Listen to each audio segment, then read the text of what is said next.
Good morning. How y'all doing, everybody?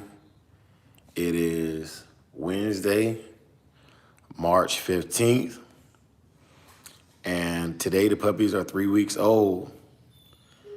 As you can see, they're developing just fine.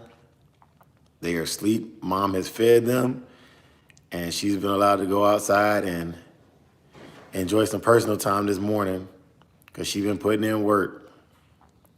We got fresh bedding now for these jokers.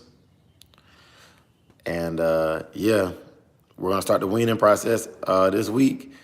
We'll start off with some goat milk with a little bit of real food in there, and we'll work our way up to kibble here over the next 3 weeks, so they will be ready to leave. The puppies you see right here, that one over there, that is a carbon copy of Saki. She was gone when she was born. This little female right here is a carbon copy of Bacardi. She's also, I'm looking at keeping her possibly. And then this is the other female right here. She looks like Saki's sister from the first litter. This male right here, he got the white on his head.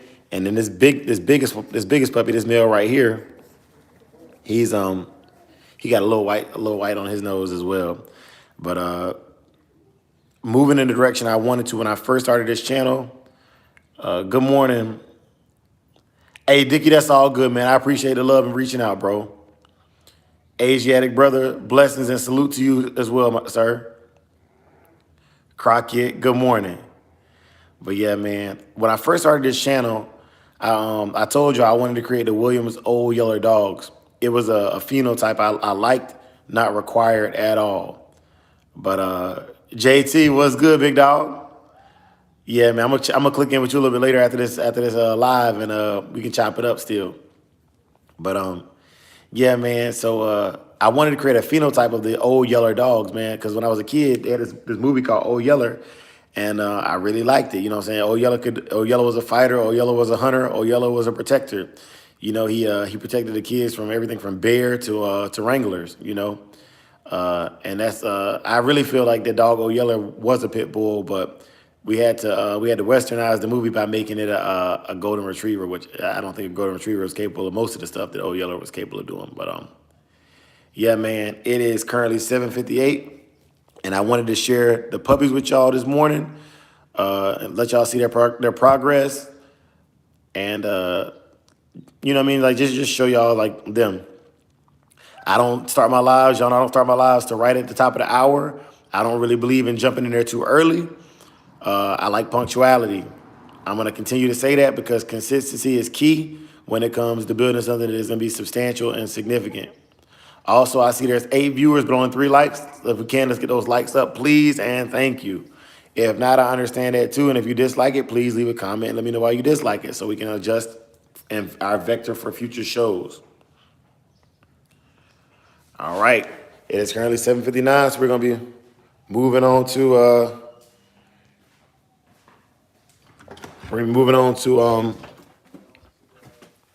our next portion, which is going to be the actual live for today. The actual live for today. And I made a mistake. I made a mistake with my orientation today, so y'all bear with me on the view. I typically have it viewed in widthwise, but today I'm doing it vertically, lengthwise. So y'all bear with me on that. Let me see if I can get this set up for you here today. Yeah, this is gonna affect me significantly here. Cool. All right. Good morning. What's up, big dog? How y'all doing? We about to get off in this thing real early this morning and keep it going. Significantly. Can we make sure before we get too deep in this thing though, can I get a thumbs up for audio to make sure audio is good and that y'all can hear me loud and clear?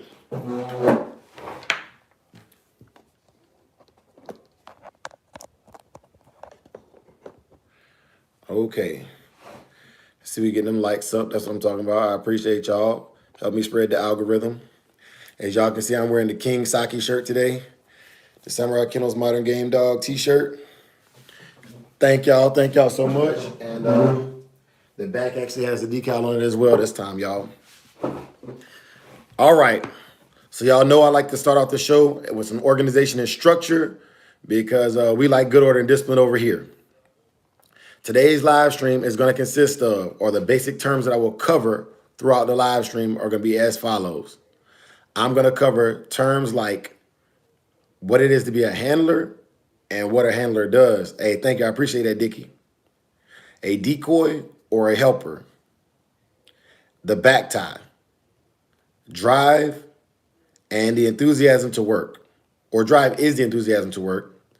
The dog's threshold and how you approach or limit or match thresholds. And I'm going to cover some responsibilities for you if you choose to be a protection dog owner. So getting right off into it, we're going to cover the basic terms. The basic terms we're going to start off with is the handler. And as I go through these terms, if y'all got questions, feel free to leave them in the chat and I'll adjust my chat to make sure that you're getting the answers that you deserve. The first thing we're going to talk about is you. Are you the right kind of person for a protection dog? And let me first start by saying that there is no specific criteria for being a protection dog owner, trainer, or the likes, but there is a level of responsibility that must be achieved. To achieve that level of responsibility, it is your individual responsibility to do the research and understand exactly what it is you're getting yourself into, because it doesn't just stop once the dog is trained. There is maintenance and required upkeep to maintain that dog's standard as well as its stability. Now, this morning I'm sipping on not coffee, but my Dutch Brothers peach smoothie, so y'all bear with me. I want to start off this live by sharing a story with y'all about why it's important to understand terminologies and the lingo of the business that you're in. This morning, I went to McDonald's to get me a sandwich. And at the McDonald's, I asked the lady for my sandwich a la carte. The lady responded with, "What?" She was confused. And so I told her, "Hey, I just want the sandwich, but I don't want the meal." And so when I got to the window, she said, "Sir, you said the word a la carte. What does that mean?" And my response was, "Ma'am, I read your menu back to you. It says that either I can get the meal for $7.29 or the sandwich a la carte for $4.29. And she was like, "What does a la carte mean?" Now, I know what a la carte means because I've been exposed to it before. A la carte just simply means just the entree of the meal. And so it made me realize that she was in an industry that she didn't care about, and she was only there for a check. And in the dog world, for protection work, you cannot have that level of intensity with your training. And that's why I shared that story with you to kind of give y'all the vector for today's learning. So the first thing you need to decide is, does your family or do you feel comfortable having a protection trained dog around your kids, wife, or the people who you are socially involved with day to day? Also, do you have the time and the patience to develop a properly trained, stable protection animal? Finally, do you have the resources and the social network available to make sure that the dog is getting all the training and access to all the equipment that it needs to be successful in bite work? If you can check off those three boxes, you may be on the vector toward being a professional or a protection dog handler and trainer. Salute, my brother, salute. Big ups to you, Walter Bryant.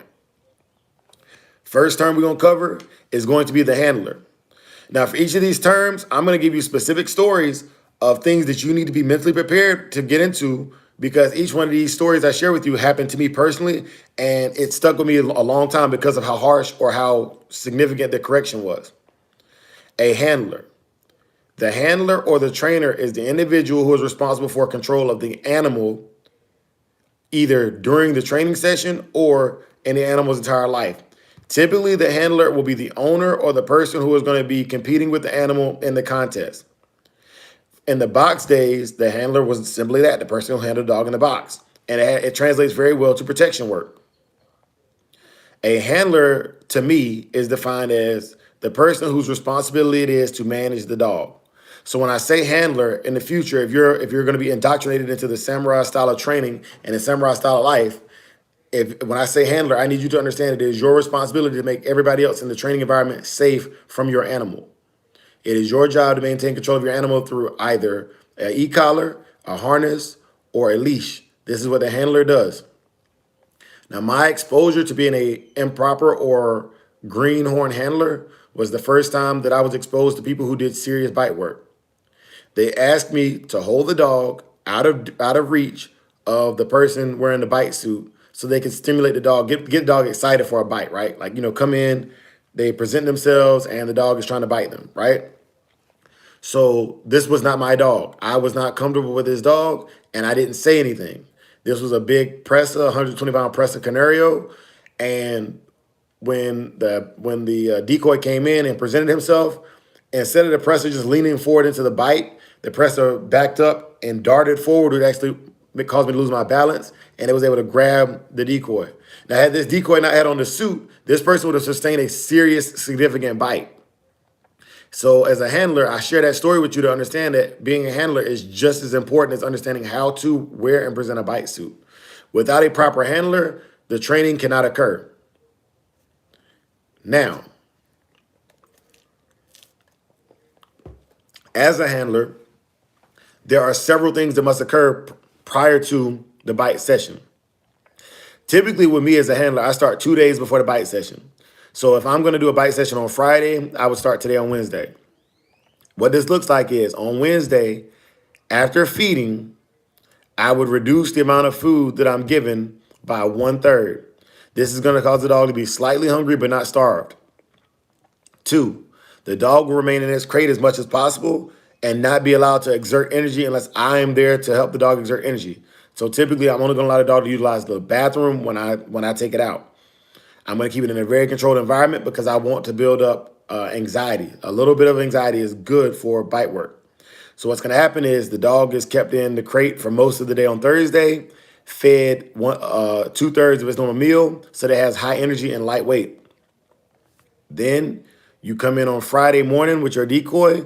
The dog now has this pent-up energy, and the decoy stimulates the dog in the drive, and it gets a bite, and the elation level is extremely high. And that's when you start seeing the dogs that salivate at the mouth and foam at the mouth for a bite because they've really been waiting for this bite.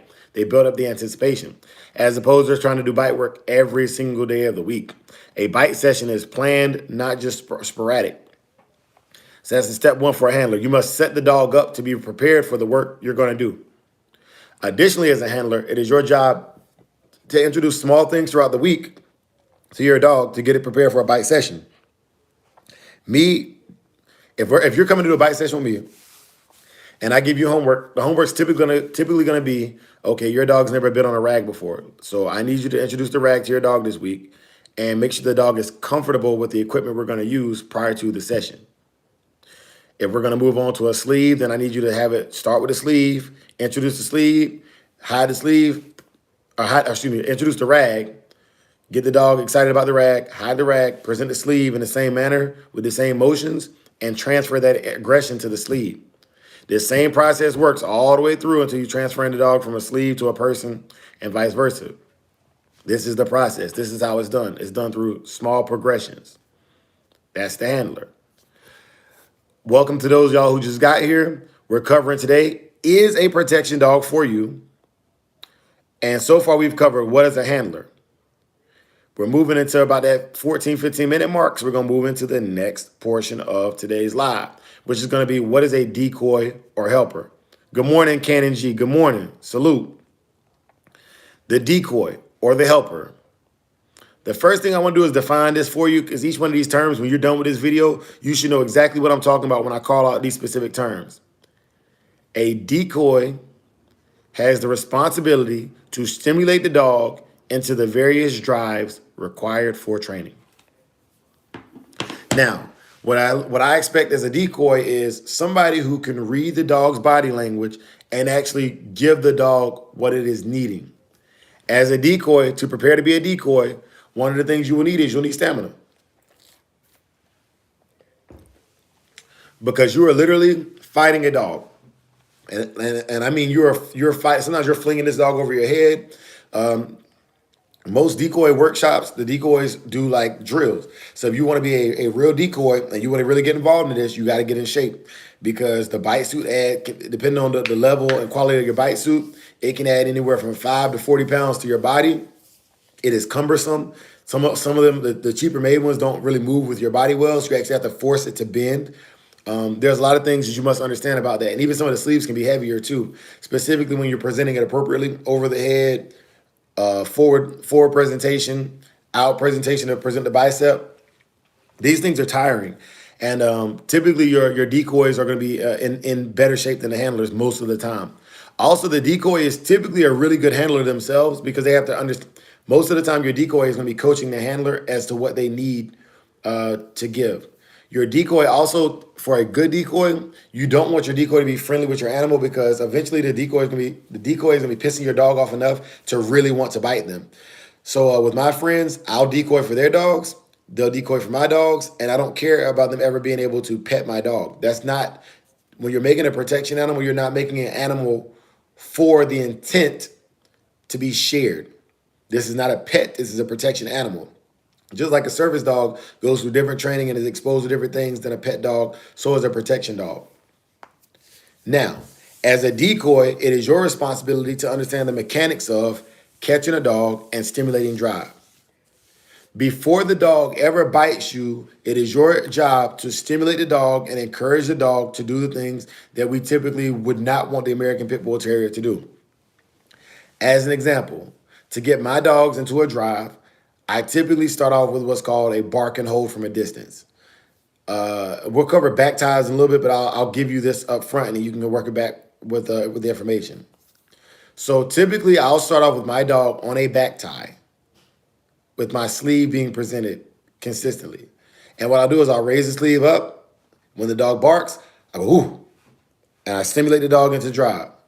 And I move closer to the dog from a distance, moving closer to the dog. Every time the dog barks, I move the sleeve, and I want the dog to realize that his barking is what causes me to react. The dog is controlling the training session at this point. Now, this is important because what happens is the dog will naturally get excited when he sees the sleeve. Now, when I transfer that energy to the decoy, eventually what will happen is when my dog sees the decoy walk onto the training field, he will then get the same level of excitement. He'll start slobbering at the mouth, ready to bite the decoy, because he knows it's time to work. And then you just transfer the decoy to whatever target you want it to be later on. That is as simple as that. That's all it is to create bite work. Protection work and bite work coincide, but they're not the same thing. Bite work is simply getting the dog to bite whatever it is you're trying to get it to bite. Salute Vinny. What's up, big dog? So now that you have the decoy and the decoy is working for you, it is the decoy's responsibility to ensure they don't cause injury to your animal. The decoy is going to literally fight your dog. Sometimes they're gonna have clatter sticks, sometimes they'll have agitation whips, and they'll be whipping the ground and all kind of stuff, man. It's gonna be really intense. And the level of courage that your animal must have is kind of high. If you have an unstable dog, it's a very dangerous environment, and I highly encourage you not to train an unstable dog for this kind of work. This is not for everybody. Finding a dog that can do this work is almost like finding a dead game animal. When you find one and you got one, you got it. And when you don't, you don't. Now, the decoy's job, when I talk about catching an animal appropriately and not damaging your dog, is if your dog is coming across a yard at top speed and a new decoy, the first thing they're going to do with a sleeve is they're going to jam it out. Now, what happens when that dog is flying in the air and you jam it is you're doing what's called spinal compressions on that animal. So you're compressing that dog's spinal cord, and you're going to end up causing long-term injuries to that animal. This is why you shouldn't just be out in the backyard with your homies doing bite work, because over time, they're either going to knock your dog's teeth out or they're going to cause long-term injuries to your dog. The decoy is extremely important. And I highly encourage you, if there's a decoy in your area and you want to work your dog, you pay them the money they ask so they can work your dog appropriately, and you can have your dog for 8 to 10 years post-training and do maintenance work with that same decoy to keep it up to par. If you're not willing to do that, then maybe protection work is not for you. Salute, gas, and go. Salute. So with the decoys, they also need to understand the equipment and how to don the equipment and doff the equipment. I.e., if I'm wearing a sleeve and the dog bites the sleeve and the handler says, hey, I want you to slip it. Slipping the sleeve means to slip your arm out of the sleeve and allow the dog to carry the sleeve around. This builds possession. You want the dog to carry the sleeve. You want the dog to carry the jacket from the bite suit. You want all of these things to happen. And a good decoy can read the dog and knows exactly when you need to release the training equipment so the dog can have it and win.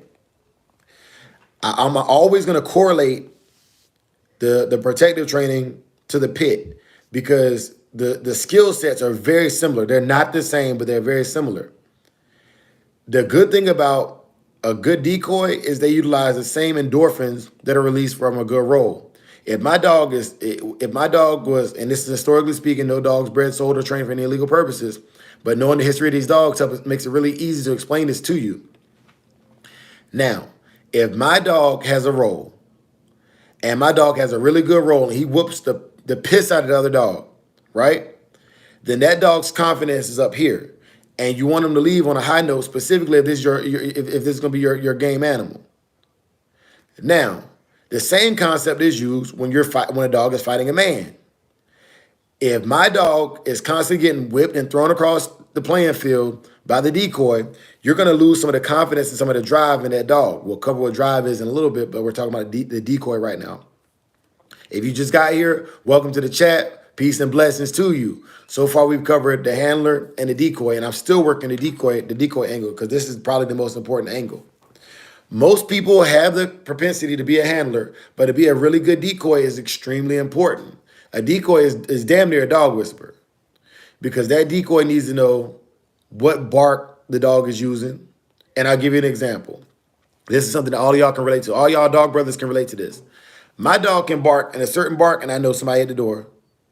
My dog can also use another bark, and I know, oh, he's got to go outside to use the bathroom. Or my dog can bark in a way where he feels uncomfortable and feels threatened, and it comes from a different place.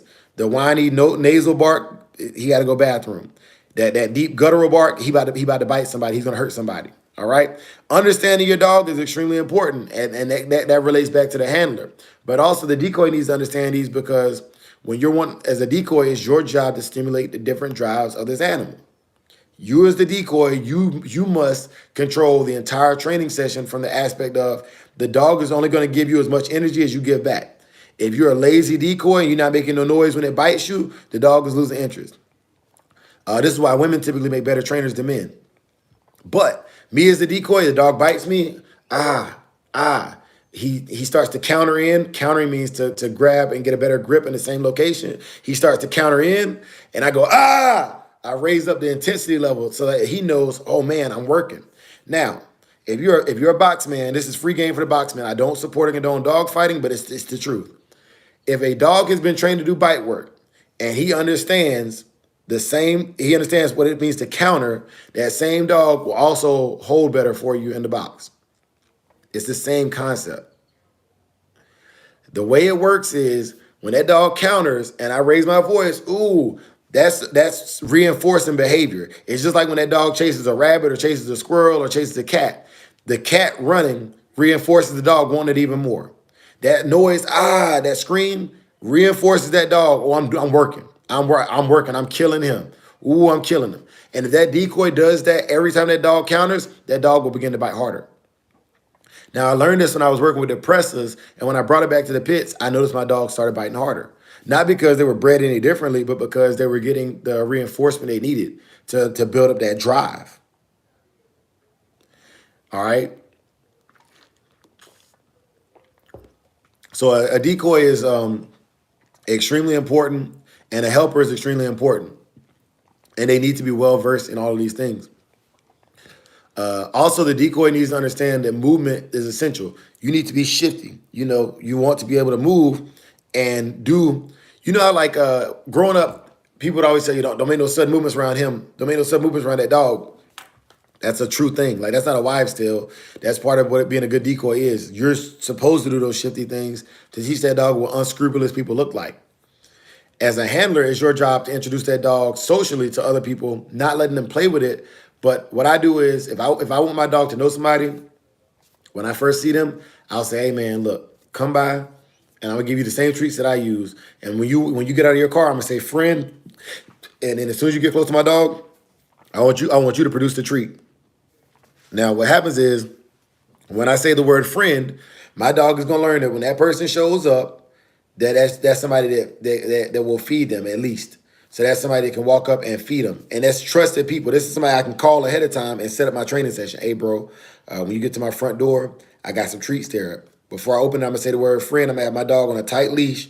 You know what I'm saying? I'm gonna slowly let him get to you, and I'm gonna say friend, and then you're gonna feed him. This is how you. This is you need a social network to train an effective protection dog, or at least a family member, right?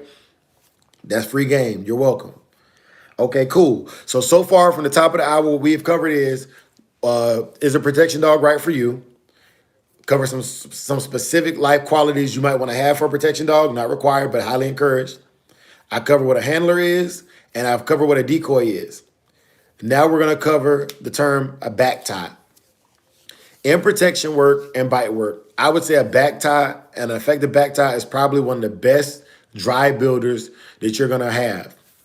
A back tie is almost like a chain setup. And that's probably why dogs on chains seem to be more game or seem to be hotter than dogs raised in kennels. Because what happens is dogs work off of what's known as an opposition reflex. Okay? So what this means is if I lift my dog's head up, his butt goes down. If I walk in toward my dog, he backs up. If you back away from your dog, he comes towards you. Opposition reflex. They're gonna react to whatever you give them. So a back tie causes opposition reflex. It feels like to the dog when they get to the end of the chain or the end of the back tie that they're being pulled back, which causes the dog to naturally want to drive away from that and drive forward into whatever it is it's going into. This is teaching the fight drive. This teaches the dog to scratch, or this teaches the dog to hit that decoy as hard as it possibly can from 50 yards across the field. It's the same concept. The opposition reflex causes that dog to lunge forward with force, vigor, and enthusiasm. And if the dog does that, then you're going to have a dog that's going to work well for you because that drive can be redirected into whatever you want it to be redirected into. If you want your dog to chase squirrels, to chase rabbits, then he's going to chase them even harder after seeing them on that back tie and not being able to get loose. That's why you ever seen a dog on a chain and he's barking it into that chain and that chain finally pop. Sometimes with those dogs, there's a slight pause, but when he realized that chain is broke, gone. Whatever it was he was waiting on, he went to get it. And that's the idea of the back tie. So I define a back tie as a tool used to restrain a dog and build drive. Also, y'all, if y'all want to know where I'm reading this stuff from, I went in and put my own definitions into the description in the chat. You can check it out during or after the video as well. But yes, that's the back tie. It's a very simple thing. And I don't want to get into too much detail about a back tie because most of y'all, if y'all game doggers, if you're bulldog at all, if you've seen anybody's yard, you know what a chain setup looks like, and that's a very good back tie. The only thing I will caveat to that is, and this is very important for safety, is that the table work. One thing I've noticed about dogs on the table is when a dog is beneath you, that dog doesn't view you as an equal. However, when you're doing protection work, a lot of times we'll put a dog on a table. Something about that dog being on eye level with you takes them to another level. And with a very, very dominant dog, I would watch table work. I would be very, very cognizant about when I do table work with a very dominant dog. Because when that dog sees you on an eye level, you're not equals. So even though you're the alpha, that dog is very, very stimulated. And typically if I'm doing table work, only the decoy is engaging the animal on the table for drive and threshold training. Only the decoy. This is for your safety. You can do whatever you want. This is all just advice. These are things that have worked for me. And if you like what you've seen with King Saki and the other dogs in my yard, then please take heed to this and utilize it in your program. This is free game for the empowerment and betterment of the breed. Okay, so we covered the back tie and we covered that it's used to build drive. Also, we've covered the decoy, the handler, as well as if you should be a protection dog handler. Now we're moving into the 30-minute mark, and we're going to talk about drive. Drive is extremely important to me, and it's going to get real scientific. So if you got your notepads available, please take out your notepads. We're going to talk about all three of the drives that I use, how I use them, and why I use them. For those of y'all who are aspiring dog trainers, this segment is extremely important to you if you want to get into bite work because it is the terminologies that most trainers will use for certified dog trainers.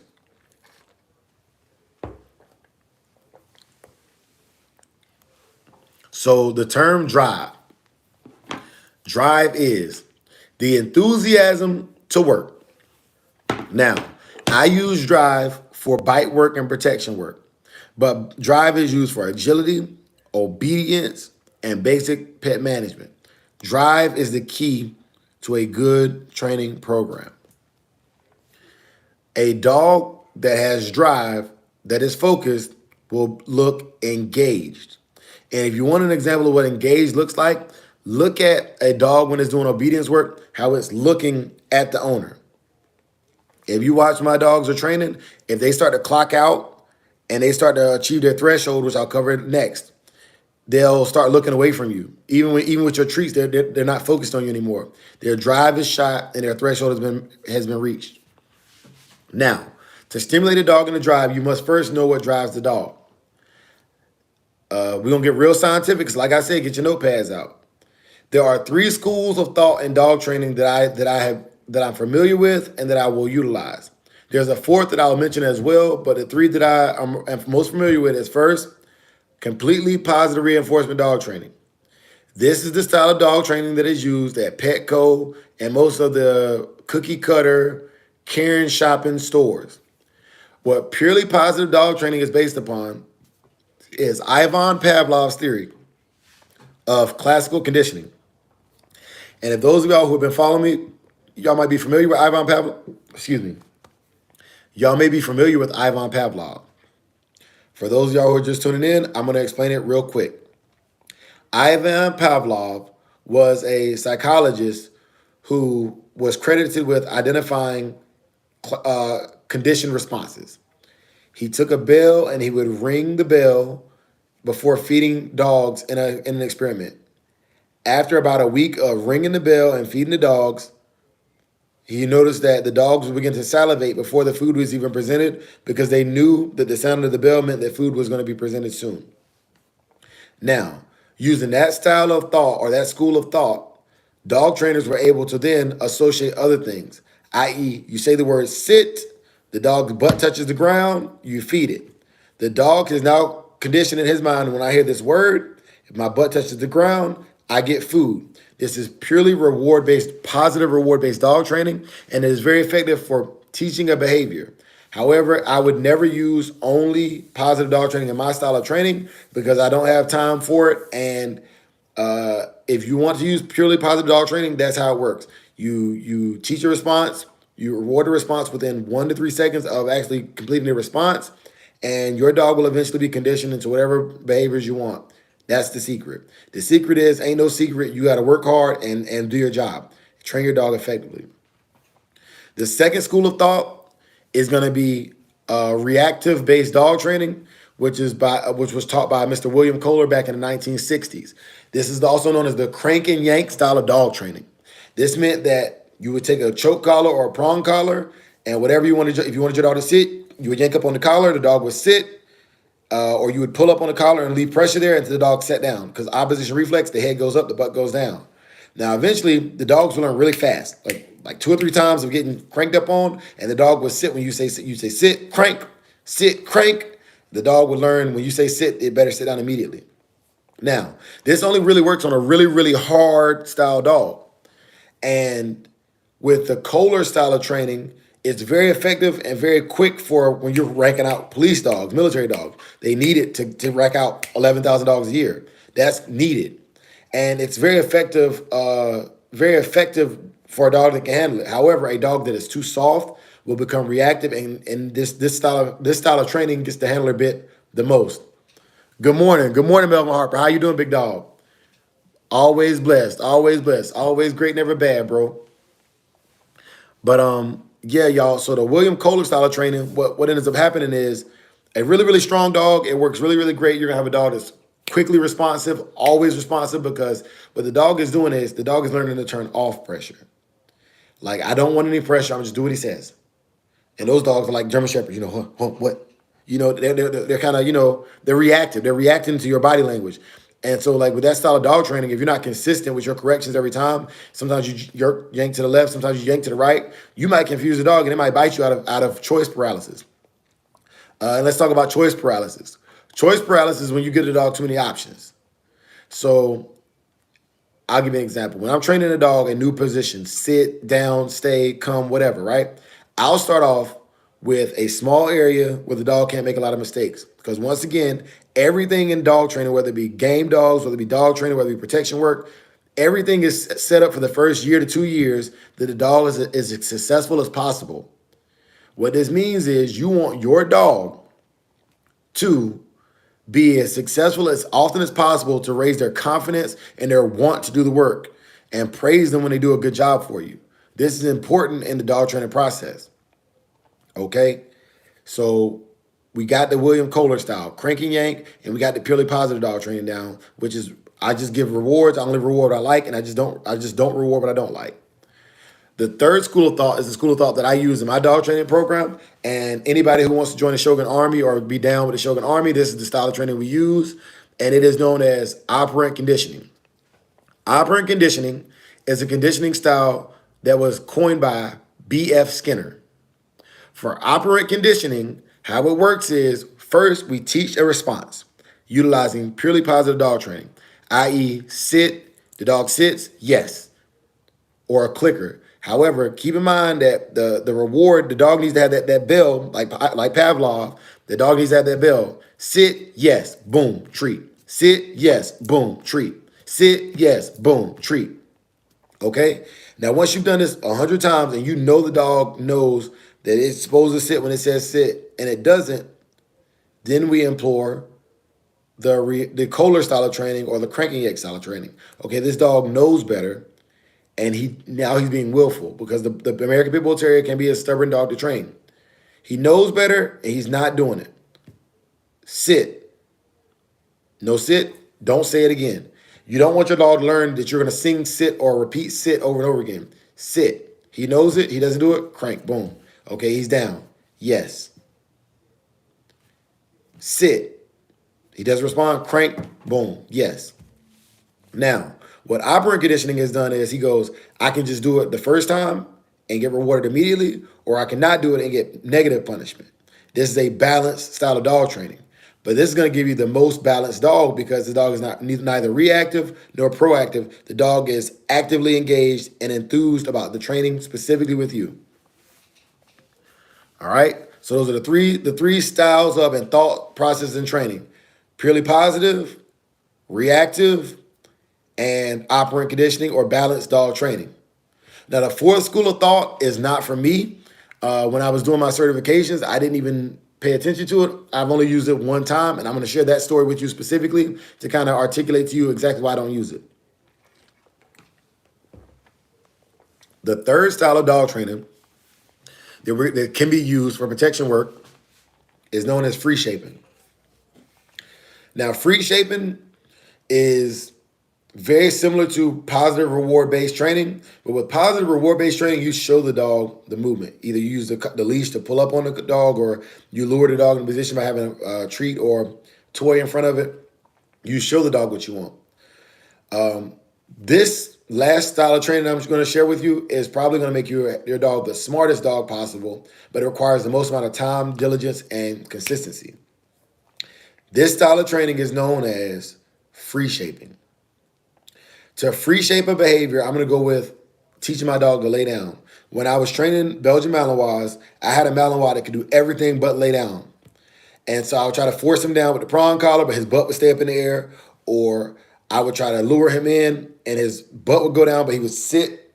He just would not, he would not go into the down position. Whether I forced him to it, whether I tried to use food to get him, he wouldn't go into the down position. So how free shaping works was I would just walk the dog until he was tired, and when we got home, he would lay down. And as soon as he lay down on his own, I would go, yes, boom, hit it with a treat. Now, after about 3 or 4 days of doing the walk, I knew about how long it took for the dog to get tired, and I would walk home. And before I let the dog lay down, I would say lay. The dog would lay down, and boom, I would hit him with a treat. Now, what this dog learned was, okay, I did this. I did this. I made this happen. So what you'll see is a dog that's been trained in free shape will start doing things. That same dog would go and jump on top of things and bark at me, like, hey, look at me. And if that didn't work, then he would go and he might go into a sit, but he would just start running through different different commands that I taught him previously because he was actively thinking about how to get me to do what he wanted. This dog was freely thinking, free shaping ideas to get me to do what he wanted. Now, the cool thing about a free shaped dog is that dog is going to develop a lot of house manners a lot faster because he understands, okay, I can't touch this shoe, but I can touch this Kong toy over here. That dog is actively thinking all the time and taking in its environment in its entirety. However, if you have multiple dogs, this is next to impossible. Unless you have a very, very dedicated area to that one dog. It's also really difficult to free shape an animal because most of us work 9 to 5 jobs and we're not full-time dog trainers. But if you got time for it, or you want to experiment with it, you can Google it. It's a known craft. It's a known terminology, and you can get into free shaping and learn about free shaping for yourself. I highly encourage you. If that's something you want to do. That you get a dog that's geared toward it, maybe a shepherd first. That's why I got a shepherd. I got a shepherd first to see if I could do the protection work, and then once I realized, okay, I have the ability to coach a dog through it. That's when I went back to my true love, the American Pit Bull Terrier. But you do what you want to. This is all information. You can do whatever you want to with it. It's not personal. Also, if you want to get a shepherd but not keep it, there's a lot of programs where they'll house a shepherd with you until it reaches a certain age, and then the police department or the military will take it back from you once it reaches a certain age to finish the training. So there's a lot of options to you if you don't want to get a shepherd and have it for the entirety of his life, but you want to get involved in that. All right, so far, y'all, what we've covered going into this 40-minute mark of the live stream is we covered, is a protection dog for you? We covered some basic topics or basic terminologies, such as what is a handler, what is a decoy or helper, what is a backtie, and what is drive. Drive is used to work or drive is used to create and build the work. All right, and then I talk about different styles of training and how to utilize drive. But we also have to talk about what the types of drives are. So now that we talked about how you're going to train and how you're going to get there, we also want to talk about those drives and those thresholds. The first drive is going to be prey drive. Prey drive is also known as play drive. The dog is playing with you. Prey drive can be used at home with your kids, with the dog. Prey drive is used when you throw a ball, throw a frisbee, tug on a rope. The dog sees a cat. The dog sees a squirrel. The dog is happy. Ears are up. They're not erect, but they're just up. They're perked. The tail is wagging extremely high. It's being carried high, flagging high. Good morning, Marquand 1988. Good morning. Long-time subscriber. I really appreciate you, big dog. Yes, sir. All right. So prey drive, play drive. Ears are up, perked, but not erect. And the tail is wagging high. Also, down the middle of the dog's back, there's no hair raised. This dog is completely happy. This dog is a kid at an arcade happy, right? Sometimes you'll even see them they'll do what's called a play bow to initiate play. The front goes down, the back goes up. This shows no threat. Also, for those of y'all who don't understand dog body language, if a dog comes to you and turns its back, the dog trusts you. If the dog presents its back to you, it trusts you because in nature, a dog, when it meets the enemy, is going to always face the enemy. That's why when you see two new dogs meet, the dog, his ears will go back and it'll be laid back. Sometimes the tail will be tucked. Sometimes it'll be up, depending on how dominant the dog is. But he always scurries to face the new dog. That is defensive drive. We'll cover that in a minute. But also, I'm teaching y'all how to read a dog body. After this live right here, if y'all watch this live and go back and review this live, you're going to think, people are going to think you're a damn dog whisperer because you understand what's going on with the body language of an animal. All right, cool. So for play drive, like I said, there's typically a play bow, tail is up wagging, ears are up but not erect. All right, dog's head is carried level or at its normal gait. It is having fun. It's enjoying itself. Now, play drive is what I use to teach behaviors. Play drive is what I use to transfer from one tug or one piece of equipment to the next. Play drive is what I use when I am on a bike, right? This drive is fun. It's fun for you. It's fun for the dog. It is. I appreciate that, Asiatic soldier. I appreciate that, big dog. Prey drive is fun for you and your dog. Also, a dog that's in prey drive is focused on the item. You take the ball, you shift it one way, it goes this way. You shift it the other way, it goes the other way. That dog is extremely engaged, and engagement is important because the dog, once it reaches its threshold, which I'll cover next, once the dog reaches its threshold, it is no longer engaged. Once the dog is no longer engaged, you should end that session, because just like when I take my dog on a treadmill, when he starts to slow down, I'm never going to let him quit, because if you teach a dog to quit, you have now taught a dog to quit. When he's on a spring pole, I'm going to stop him before he ever gets tired, because you never let them quit. Your dog should never know what its true threshold is, because you do not allow it to fail. I'm going to say that again. Y'all know I like to emphasize things. Never let your dog know what it feels like to fail. They are winners. We're trying to breed winners. I don't care whether it's for the box. I do not support and condone dog fighting, but the concepts of a game dog are lifelong concepts that affect everybody. I want my kids to know what it feels like to win. I want my dogs to know what it feels like to win. I want to know what it feels like to win myself as a human being, because it releases endorphins that make you feel good and cause you to live longer. All right, so off my little preaching thing, let me get back to it. All right, so there's play or prey drive. It is used for it's used to make a situation comfortable for your dog.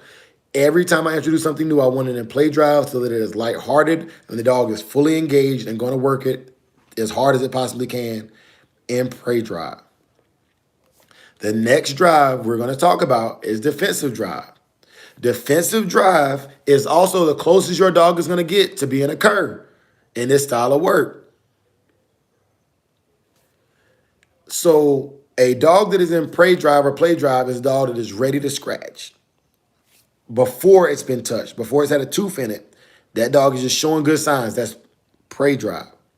Now, defensive drive is a dog that may have been scratched. We're going to use box terminology because I am a modern game dog breeder. I understand the history of these dogs, and I'm going to say it again. I don't support and condone dog fighting, but these terms are very, very interchangeable.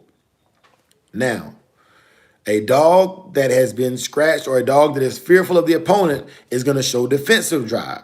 They are clearly visible signs, and the same signs will make a dog quit or cur out in a dog fight are the same signs that will make a dog run away from a decoy wearing a suit that makes him look like he's 300 pounds.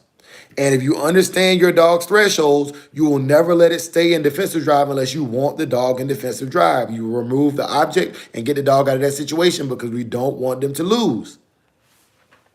Defensive drive is a clearly visible drive. For a defensive drive, the first thing I notice on my dog is that the ears are back. Ears are tucked back.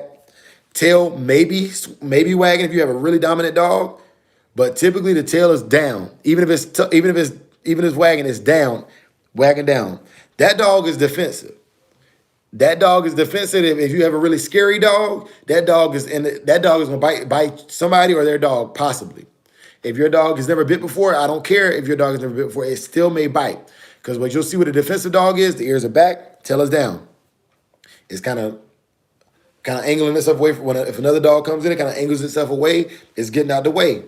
You know what I'm saying? Now, if you got a game dog or a dog that's been bit before, that dog, as soon as it sees an opening on whatever is making it feel uncomfortable, that dog might snatch it up. And I've seen plenty of dogs get snatched up like that at parks because the person was thinking their dog was scary, and the whole time their dog was scared, but he wasn't scared enough not to fight.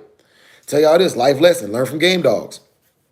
The worst people to be around in a situation where you're gonna be in danger are somebody who is trained to do what they're supposed to be doing, or somebody that's scared to do what they're supposed to be doing. As an example, special tactics or y'all call them commandos, special warfare personnel will kill you because they're trained to do so. They know what arteries and what parts of the body are really, really weak, soft flesh, and will take you up out of here real fast. The other person that will kill you is somebody that's scared because they're going to take a gun, they're going to close their eyes, they're going to point it, and they're going to start dumping. And when they're done, you're going to have 9 holes on you like 50 Cent. Right? And you might not make it out of that situation because that person is scared, just wants to turn off pressure. And that's the same concept or same mentality behind a dog in defensive drive. They are not that commando. They're that person that's scared and they want to turn off pressure. And since they ain't got a gun, their gun is their teeth. All right? Their gun is their teeth. And they're going to use them by any means to get out of that situation because they want to turn off the pressure. Now, why is defensive drive important? Defensive drive is important. Hey, I appreciate that, bro. Defensive drive is important because this is how we get these dogs that people can't take off our chains in the yard. The first chance I got to see a dog really do this was on my cousin had a dog yard of 30 pit bulls. And it was nothing for us to go out on a Monday after he had been gone for the weekend and see some like the bottom of somebody's jeans ripped off. Because what happened was people saw his truck was gone, thought they was gonna go in his yard and take a dog, and the dog snatched the pants off their ass. Pardon my language for those of y'all who don't curse, but I do. All right. And so what ended up happening was my cousin had taught his dogs to bite strangers.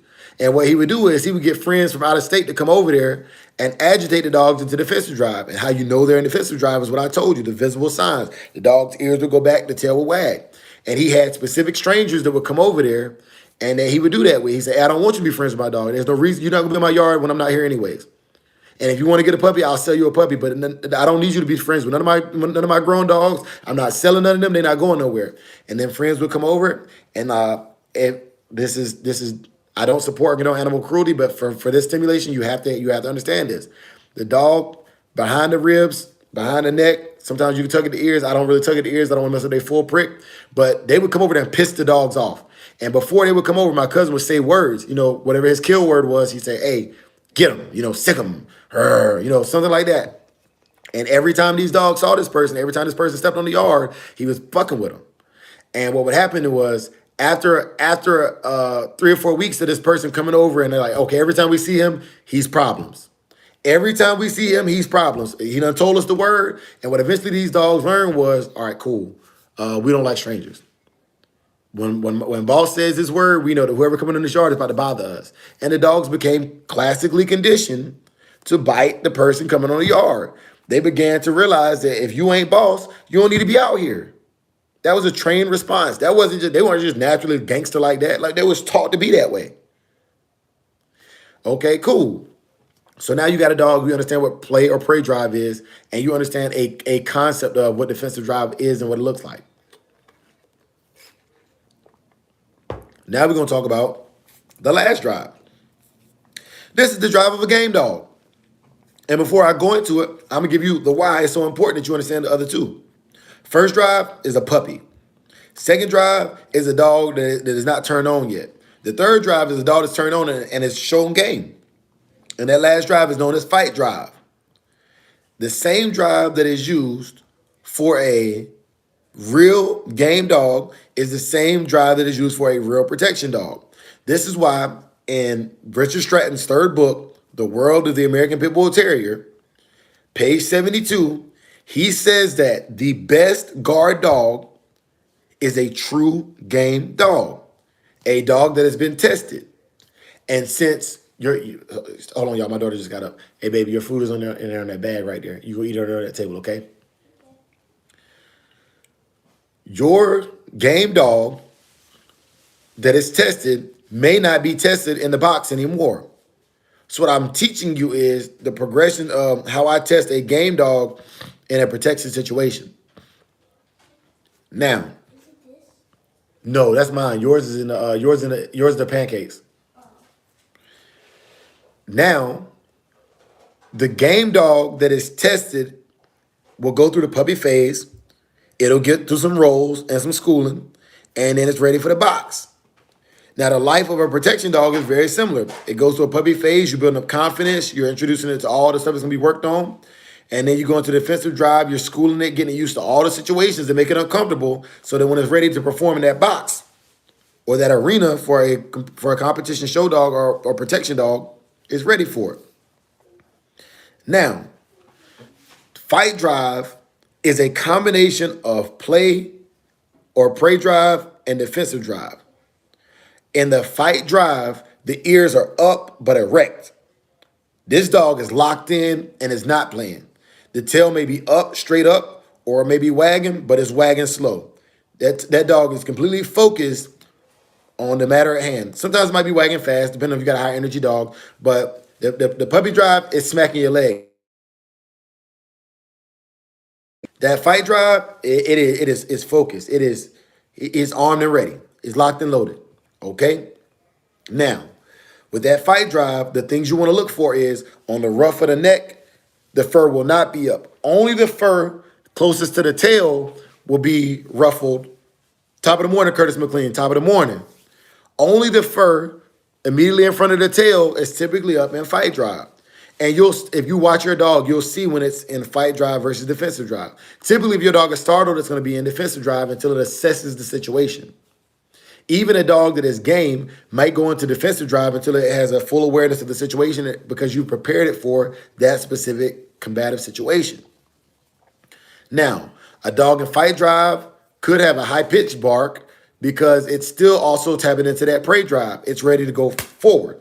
Oh, one thing I didn't cover with defensive dogs typically don't move forward into combat. Defensive drive is typically the dog backing away. This is why they say don't corner a dog. A dog that's cornered in defensive drive will try to bite and do what's called cur biting. Because I told you defensive drive is the cur drive. Cur biting. It's going to bite only to back you up. Play drive is going to get under that rope or that toy. It's going to hold on. Fight drive, same concept. Fight drive is a combination of defensive drive and prey drive. So a dog that is in fight drive is going to go in, it's going to grab a hold to it, and it's going to put pressure down. And it's going to bite with a different level of pressure than even play drive. If you try to do decoy work for your own dog, it's not going to bite you as hard as it bites a complete stranger. That's an example of the difference between play drive and fight drive. No matter how much I piss Saki off, he's not going to bite me the way he bites somebody he doesn't know. It's not going to happen. Unless I just was abusive to my dog and taught him to be reactive and bite me in a defense cur bite. And typically with a defensive cur bite, they're not gonna hold on. They're gonna bite you and get up out of there. That's the goal of a cur bite. You know, that's why they say cur bite, because it's not trying to take hold. It's not trying to actually do anything. It just wants to get out of there so it can jump the box and get out of that situation. When you talk about fight or flight, that's all flight. It's just it needs to create space so it can leave. All right, cool, y'all. So we're approaching that hour mark, and this video is probably gonna go a little bit beyond the hour mark, but keeping the notepads out because we still got more stuff to cover, y'all. So far, if y'all getting into the chat and y'all late getting into the chat, what we've covered is protection work for you? What the basic terms of protection work that I use daily when I'm talking to people about protection work are. Those terms were the handler, which was covered earlier in the lesson, the decoy or the helper, the back tie, drive, and now we're going to move into thresholds. All right? Threshold. I'm going to read y'all the Andre Williams, definition of threshold as I see it. For thresholds, the limit in game dogs we call game is the threshold.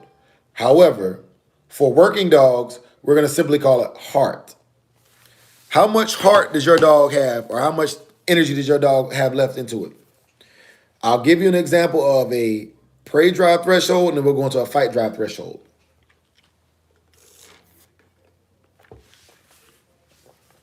Example of threshold. With a puppy, you might be lucky to get 5 or 6 sits in a training session. Typically with a puppy, a training session is done for about 30 seconds, 5 to 10 times a day. So first thing when I get up in the morning, I take the puppy out, let it poop and pee. I come inside, I have some really high value treats, you know, maybe some shredded chicken or something, and I'll go sit. Puppy sits 1 time, yes. Sit, puppy sits 2 times, yes. After 30 seconds has transpired, no matter how many sits I've done, I'm gonna quit. I'm gonna stop that puppy. Even if he's still barking and wanting more treats, I want him to leave on a high threshold. He's up there. Like he's nowhere near close to quitting. Now, the negative or the aversive to that is you get up in the morning and you get excited because the puppy sat for you twice. You're like, I'm gonna see if I can get 10 times out of this puppy. And you go 5 minutes. By that 5-minute mark, the puppy's sitting, but he's sitting down real slow. You've pushed that puppy's threshold almost to the point of quitting. I don't want to do that with a puppy. I always want that puppy to come out ready to work. If he comes out ready to work, that enthusiasm makes the training session so much better so you can do them faster.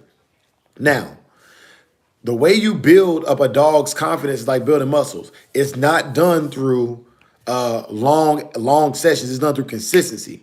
Every time you open your dog's kennel, you don't let that dog run out. You control the kennel. You control the energy that dog has when it comes out. This is done daily through little small acts. Now, as the dog ages, the dog gets 6 months old. Now you can go a minute, sit for a minute, down for a minute, stay for a minute, and leave it alone. Still with the dog at high energy. The dog hits a year. Now you can go 5 minutes. Do a 5-minute session. Dog hits 18 months. Now you can go 10 minutes. Dog hits 2 years old. You can go as long as you want, but you're going to base it upon the threshold of your dog. Now, when you compare that to a game dog, you're looking at the terms we use. Oh, that's a 45-minute cur. You know what I'm saying? Or hard mouth 45-minute cur they talk about. That's the dog's threshold. If you understand this about your dog and you know your dog's threshold and you put it in a situation that goes beyond that dog's threshold, that's on you. That's on you. And the reason why I'm sharing this game so freely is because if somebody's going to deal with me, you have to understand the threshold of your animal. If you got a dog that can run all day but ain't got no focus, then that dog's threshold has still been met. Even though he can run, his threshold for focus has been met. That's why people think red boy dogs are stupid game. Because that dog's physical threshold has not been met. He can run all day, but his mental threshold, he clocked out within 5 minutes. He clocked out and was blind in 5 minutes. Was just biting the air wildly. There was no focus. There was no thought. It was not fight drive anymore. It was in a play. It went back into play drive. It went back into its fun mode. It was chasing a squirrel. But to you, that was game. Yes. Anyways, to you, that was game. But that's not. Stupid game is play drive, and that's not fight drive. That's probably why people think red boy dogs are light in the mouth. Because once again, I told you, a dog that is in play drive doesn't bite as hard as a dog that is in fight drive. And I'm not gonna lie to you, I just had an epiphany here talking to y'all. Like, I answered my own question about that. But that's threshold. Threshold is the gameness or the heart or the limitation of your animal. And that's all I'm gonna say on that for threshold. Now, if you are just getting in here, we're at the hour mark. Y'all know I don't typically go over hour, but today I might. So look, what we've covered so far was basic terms, what a handler is, what a decoy or helper is, the back tie, drive, and thresholds. But also, if you look in the description, I still got several more topics to cover, and I want to cover those topics with you effectively. Those topics are: what are the responsibilities of a protection dog owner? Let's start first with a protection dog owner has to, hold on just a second, y'all. I'm trying to get my other phone working appropriately. A protection dog owner has to maintain or do maintenance on their animal. The protection dog owner, it is your responsibility to maintain this dog appropriately. Now, earlier in the live, I told you that a protection dog is not a pet. Now, what that means is a pet dog is typically kept in the house. They like a lot of people let them run free, let them sit on the couch. The dog has a lot of free roam. With a protection dog, you got to be on point, like they're a soldier. Now, my dog Saki is a very alpha dog. And I'll give you an example of some alpha stuff that Saki does that I catch it. But a lot of people won't catch it, and they create a dog that's going to be a threat to everybody around them. Saki, when we go outside, he'll sit down, he'll put his foot on top of my foot, right? No. I'll take his foot off my foot and put my foot on top of his foot and pinch it till he yelps. Because what he's doing is he's trying to assert dominance. Not on me. Not today. I'm a real alpha. You're not going to assert dominance on me. All right? I had but my Malinois, he was getting ahead of himself. And I'm gonna tell y'all this. Take it how you want to take it. Y'all can say Dre crazy, but Dre ain't had no issues with my dogs biting nobody I didn't want him to bite.